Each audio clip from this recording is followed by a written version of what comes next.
ආයුබෝවන් දිනපතා විකාශනය වන ලංකාවේ ප්‍රථම සහ එකම බෞද්ධ ප්‍රවෘත්ති විකාශයෙන් අද ඔබ හමුවන මම ප්‍රසාද් සඳුන් ජීවන්ත.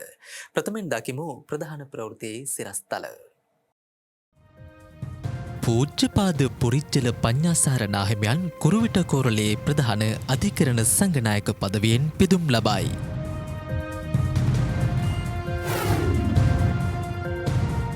දිවයින පුරා උත්කර්ෂවත් අන්දමින් පැවැත්වෙන ඇස්සල පෙරහර මංගල්‍යයන්.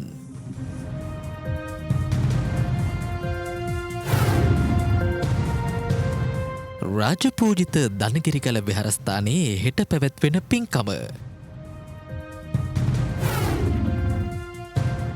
ධම්මපදයට අත තබා දිවුරුම් දුන් බ්‍රිතාන්‍යයේ නව ස්වදේශ කටයුතු ලේකම්වරිය.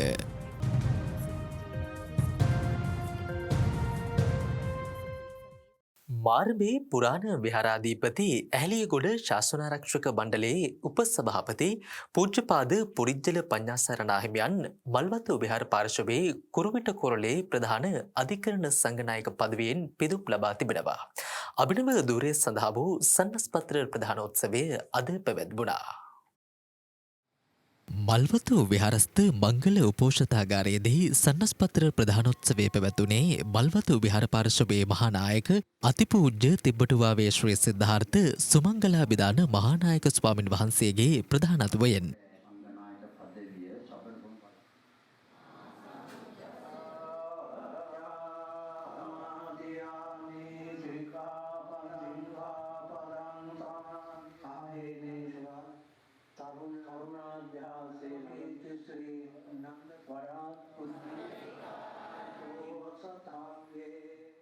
පූජ්‍යපාද පුරිච්චල පඤ්ඤාසාර නාහිමියන් සිදු කරන ශාසනික සහ සමාජීය මෙහෙවර අගය කරමින් ධර්මකීර්ති ශ්‍රී නන්දසාර යන ගෞරව නාමය සහිතව කුරුවිට කොරළේ ප්‍රධාන අධිකරණ සංඝනායක පදවිය පිරිනමා ඇත්තේ මල්වතු විහාර පාර්ශවයේ කාරක සංඝ සභාව විසින්. ඒ අනුව ඊට අදාළ ශ්‍රී සන්නස්පත්‍රය මහානායක ස්වාමින් වහන්සේගේ සුරතෙන් පඤ්ඤාසාර නාහිමියන් ලබා ගත්තා.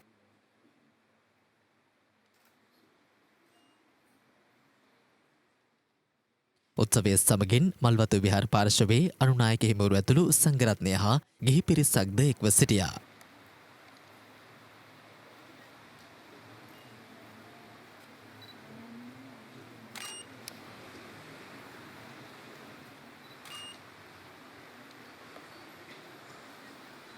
ධම්මකීර්ති ශ්‍රී නන්දසාර ප්‍රාණනායක ස්වාමීන් වහන්සේ මේ දිනවල දිවයිනේ විවිධ විහාරස්ථාන හා දේවාල කේන්ද්‍ර කරගනිමින් ඇස්සල පෙරහර මංගල්‍ය පුණ්‍යෝත්සවයන් ඉතා උත්කර්ෂවත් අන්දමින් පැවැත්වෙනවා.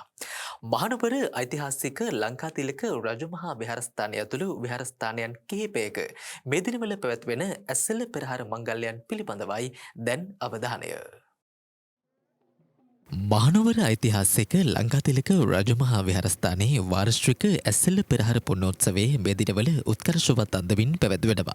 මෙම විහාරස්ථානයේ ඇස්සල පෙරහර මංගල්‍යය එවක රජදවස පටන් දීර්ඝ කාලයක් නොකඩවා පවත්වන ඓතිහාසික පෙරහරක්. පෙරහර මංගල්‍යයේ විහාර පෙරහර ඊයේ පස්වරුවේ යෙදී තිබුණු සුබ මොහොතෙන් වීථි සංචාරය ආරම්භ කළේ සධාතුක කරඬුව මංගල හස්තිරාජයා මත තැන්පත් කිරීමෙන් අනතුරුවයි.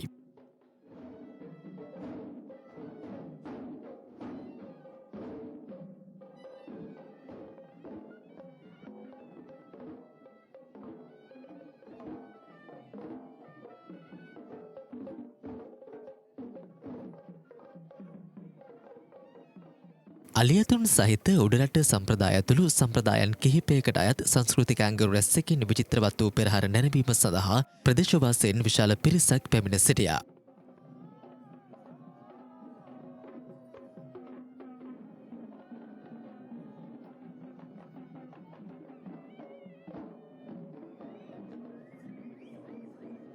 හෙටට යෙදී ඇති බිනර පුර පසළොස්වක පොහෝ දින දහවල් පෙරහර පවත්වා පෙරහර මංගල්‍යය නිමාවට පත් කිරීමටයි සැලසුම් කොට ඇත්තේ. ලංකාතිලක රජමහා විහාරාධිපති පූජ්‍යපාද අමුණුගම විපස්සී නාහිමියන්ගේ අනුශාසනයෙන් මෙවර පෙරහර මංගල්‍යය සංවිධානය කර තිබෙනවා.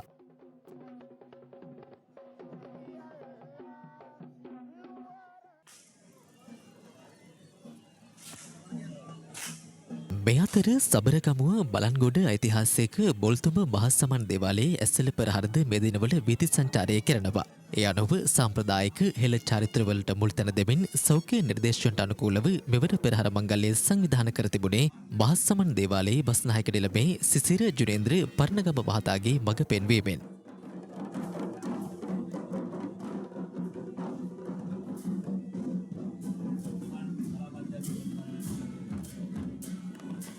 මේ අනුව පෙරහර මංගල්‍යයේ හතරවන රන්දොලේ පෙරහර ඊයේ රාත්‍රියේ වීථි සංචාරය කෙරුණා. මෙලෙස වීථි සංචාරය කළ හතරවන රන්දොලේ පෙරහර විවිධ වූ සංස්කෘතිකාංග කිහිපයකින් විචිත්‍රවත් වුණා.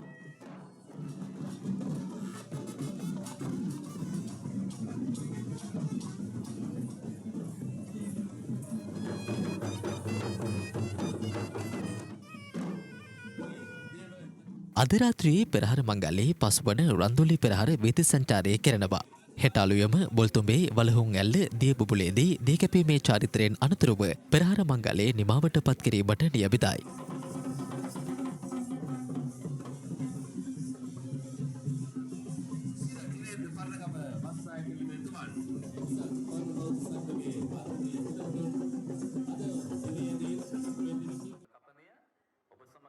එසේම මාතර කොටපොළ ඓතිහාසික ගැටබරු රජමහා විහාරස්ථානයේ ඇස්සල පෙරහර මංගල්‍යයේ දෙවන පේලි පෙරහර ඊයේ රාත්‍රියේ වීථි සංචාරය කළා. 66 වන වරට පවත්වනු ලබන ගැටබරු ඇස්සල පෙරහර මංගල්‍යයේ දෙවන පෙරහර අකුරැස්ස දෙනියාය මාර්ගයේ වරල්ල උත්තරගිරි විහාරස්ථානය අසල සිට වීථි සංචාරය ආරම්භ කළා. විශේෂාංග රැස්සකින් සමන්විත වූ පෙරහර උත්තරගිරි විහාරස්ථානය අසලින් ආරම්භ වී රාත්‍රී 8:30ට පමණ විහාරස්ථානයට ගෙවෙදුණා.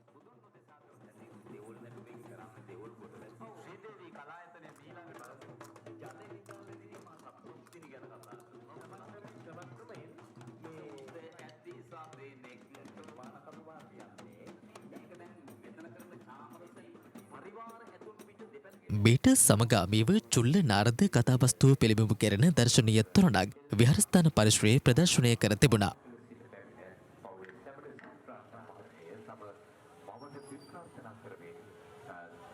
අද රාත්‍රියේ තවත් පේලි පෙරහරක් වීථි සංචාරය කරන අතර හෙට පස්වරුවේ ඓතිහාසික ගැටබරු රජමහා විහාරස්ථානයේ ඇස්සල පෙරහර මංගල්‍යයේ අවසන් රන්දුලි පෙරහර වීථි සංචාරය කිරීමට නියමිතයි.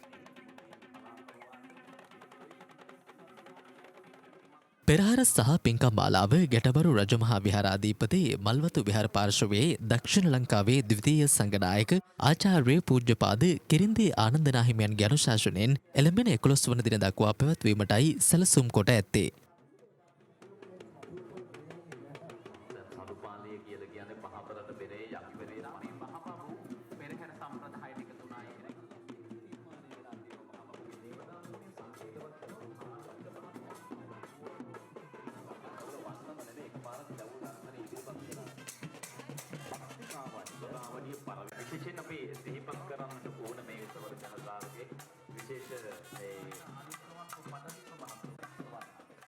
ඓතිහාසික රාජපූජිත දනගිරිගල විහාරස්ථාන පරිශ්‍රයේ සුවිශේෂී වූ පින්කමක් හෙට දිනේ සංවිධානය කර තිබෙනවා. හෙළ රජ දවස යළිත් සිහිපත් කරමින් අතීතයේ සිට පැවතා පිළිවෙතින් අසදෘශ්‍ය සප්ත අධිෂ්ඨාන පූජා මහෝත්සවයක් හෙට දින රාජපූජිත දනගිරිගල විහාරස්ථානයේ පැවැත්වීමට නියමිතයි. අප ජාතික උරුමය අනාගත පරපුර සඳහා දායාද කිරීමේ අරමුණ ඇතිව අස්පර්ශ උරුමය සජීවී කර ජාතික උරුමය රැකගමු යන අරමුණ ඇතිව මෙම පින්කම සංවිධානය කර තිබෙනවා. මේ පූජාව අවසන් වතාවට ශ්‍රී ලංකාවේ සිද්ධ වෙලා තියෙන්නේ ගිරිවස සුනේත්‍රා දේවිය අතින්. මේ පින්කම ඓතිහාසික පින්කමක් බවට පත්වෙන්නේ මේ පින්කම පිළිබඳව සඳහන් වෙලා තියෙන්නේ අසදෘශ්‍ය මහා සප්ත අධිෂ්ඨාන පූජාව කියලා. පෙර රජදරුවන් ශ්‍රීමා බෝධි පාමුලට ගිහිල්ලා මහා වැව්වමුණු හදන්නට මත්තෙන් සටන් වදින යුද උපක්‍රම තෝරන්නට මත්තෙන් සිදු කරන ලද චිත්ත අධිෂ්ඨාන ශක්තිය වැඩි කරන්නා වූ පින්කමක්. මේ පින්කමේ ප්‍රධාන පූජනීය කටයුතු 7ක් තිබෙනවා. ඒ නිසා තමයි සප්ත අධිෂ්ඨාන පූජාව කියන්නේ. අධිෂ්ඨාන ප්‍රදීපාලෝක පූජාව තිබෙනවා. ඒ සඳහා බුදුන් පුදන්නට ගන්නා වූ සියලු තෙල් වර්ග භාවිතා කරලා තමයි අධිෂ්ඨාන පහන ප්‍රදීපය දල්වන්නේ. එහෙම පහන් 5000ක් දනගිරිගල පූජා භූමියේදී මේ බිනර පොහොය දවසේ සවස 6ට අපි දැල්වීම සඳහා සූදානම් කරලා තියෙනවා. ඒ වගේම දියගොඩ පිපෙන සියලු මල් වලින් සමන්විත වෙලා තියෙන පුෂ්ප අධිෂ්ඨාන පූජාව. ඒ වගේම මුළු මහත් විහාර පරිශ්‍රයම සුගන්ධවත් කරන සුගන්ධ අධිෂ්ඨාන පූජාව. ඒ වගේම බෝධීන් වහන්සේ සඳහා සිදු කරනු ලබන කප්රුක් මහා අධිෂ්ඨාන පූජාව. ඒකම 108ක් වූ ඖෂධ පූජාව සහ සප්ත අධිෂ්ඨාන පූජාවේ ඊළඟ අංකය වෙන්නේ අෂ්ටපාණ සහ ගිලම්පස බුද්ධ පූජාව. ඒ සියලු පූජාවල් එක්ක නවග්‍රහ වන්දනාවක් සහ සතරවරම් දේව වන්දනාවක් තිබෙනවා. ඉන් පස්සේ තමයි ගෞරවනීය ස්වාමින් වහන්සේලා විසින් එම පූජාව හමාර කරන්නේ තුන් සූත්‍රයේ දජග්ග සූත්‍රයේ සහ ජයපිරිත සජ්ජායනා කරලා. ඉතින් මේ පින්කමට අපි ආරාධනා කරනවා ඔබ සියලු දෙනාටම මේ ස්ථානට එන්න කියලා. ඉතින් බෞද්ධ නාලිකාවත් එක්ක එකතු වෙලා ඉන්න මුළු මහත් ලෝකවාසී සියලු දෙනාට මේ අසදෘශ්‍ය මහා පින්කමේ ශක්තිය බලය අධිෂ්ඨාන සුවය ලබා ගන්නට හැකියාව තියෙනවා. නරඹන්නට සහ මේ පූජාවට සහභාගී වෙන්න හැමෝටම අපි පිරිත් කරන ලද පිරිත් පැන් බෝතලයක් සහ සුදු හඳුන් සහ රන් තැමිලි තෙල් වලින් යුතු තෙල් බඳුනක් පිරිත් නූල් වගේ දේවල් ලබා දෙන්නට සංවිධානය කරලා තියෙන්නේ. වත්මන් සමාජය උදෙසා මහත් සේවාවක් සිදු කළ බෞද්ධයන්ගේ කල්යාණ මිත්‍රයන් වහන්සේ නමක් වන පූජ්‍යපාද දරණාගම සුමනරතන නාහිමිපාණන් වහන්සේ මෙවන විට රෝගාතුර තත්ත්වයේ වැඩ වාසය කරනවා. පූජ්‍යපාද දරණාගම සුමනරත්න නාහිමියන් කලකපටන් අංශභාග රෝගී තත්ත්වයෙන් පීඩාවට පත්ව සිටින අතර මෙවන විට දරණාගම ප්‍රදේශයේ පිහිටි පෞද්ගලික රෝහලක ප්‍රතිකාර ලබමින් වැඩ වාසය කරනවා. 150 වරකට වැඩි වාර ප්‍රමාණයක් තම රුධිරය දන් දීමට කටයුතු කර ඇති පූජ්‍යපාද දරණාගම සුමනරත්න නාහිමිපාණන් වහන්සේ ආබාධිත රණවිරුවන් සිරිපා කරුණා කරවීම වැනි සමාජ සේවාවන් රැසක් සිදු කළ නාහිමිපාණන් වහන්සේ නමක්. උන්වහන්සේට පවතින රෝගී තත්ත්වය හේතුවෙන් ස්වාමින් වහන්සේට ප්‍රතිකාර ලබා ගැනීම සඳහා මූල්‍ය ආධාර ලබා දීමට දැන් ඔබට හැකියාව පවතිනවා. ඒ සඳහා 0777යි 26යි 18යි 02 යන දුරකථන අංකයට ඇමතිය හැකියි. බ්‍රිතාන්‍යයේ නව ස්වදේශ කටයුතු ලේකම්වරිය ධම්මපදයට අත තබා දියුරුම් දුන් පුවතක් විදෙස් මාධ්‍ය වාර්තා කරනවා. ඒ පිළිබඳව දකිමු අද විදෙස් පුවත් තුළින්. බුදුදහම පිළිබඳ මුළු ලෝකයේම අවධානය යොමු වී ඇති කාලයක බ්‍රිතාන්‍ය පාර්ලිමේන්තුවේ ස්වදේශ කටයුතු පිළිබඳ ලේකම්වරිය ලෙස සුවෙල්ලා බ්‍රෙව්මන් පත්කර ගැනීමත් සමග ඇය බෞද්ධයන්ගේ අත්පොත වන ධම්මපදයට අත තබා දියුරුම් දීමට කටයුතු කිරීම පිළිබඳව මෙවන විට විදෙස් මාධ්‍යයන්හි අවධානය යොමු වී තිබෙනවා. සුවෙල්ලා බ්‍රෙව්මන් ඉන්දිය සම්භවයක් ඇති කාන්තාවක් වන අතර ඇය නිර්මල බුද්ධ දර්ශනය අනුගමනය කරන බෞද්ධ කාන්තාවකි. වෘතීන් අධි නීතිඥවරයෙකු වන සුවෙල්ලා 42 හැවිරිදි දෙදරු මවකි. මීට පෙර බ්‍රිතාන්‍ය ස්වදේශ කටයුතු ලේකම්වරිය ලෙස ප්‍රීති පටෙල් කටයුතු කර ඇති අතර ඇයගෙන් පසු මෙලෙස සුවෙල්ලා බ්‍රෙව්මන් වෙත පත්වීම ලබා දී තිබෙනවා. නව ස්වදේශ කටයුතු ලේකම්වරිය නිරන්තරයෙන් ලන්ඩන් බෞද්ධ මධ්‍යස්ථානයට යන බවත් එය දීර්ඝ කාලයක පටන් ඇය සිදු කර ඇති බවත් විදෙස් මාධ්‍ය පෙන්වා දෙනවා.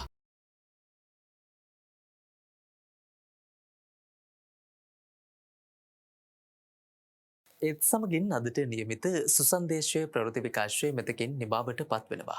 YouTube සහ සුසන්දේශය Facebook පිටු ඔස්සේ දිනපතා විකාශනය වන ලංකාවේ ප්‍රථම සහ එකම බෞද්ධ ප්‍රවෘත්ති විකාශයත් සමගින් ඔබට දිනපතා එක් විය හැකි. ඔබ සැමට සුවදායි රාත්‍රියක්. සම්මා සම්බුදු සරණයි.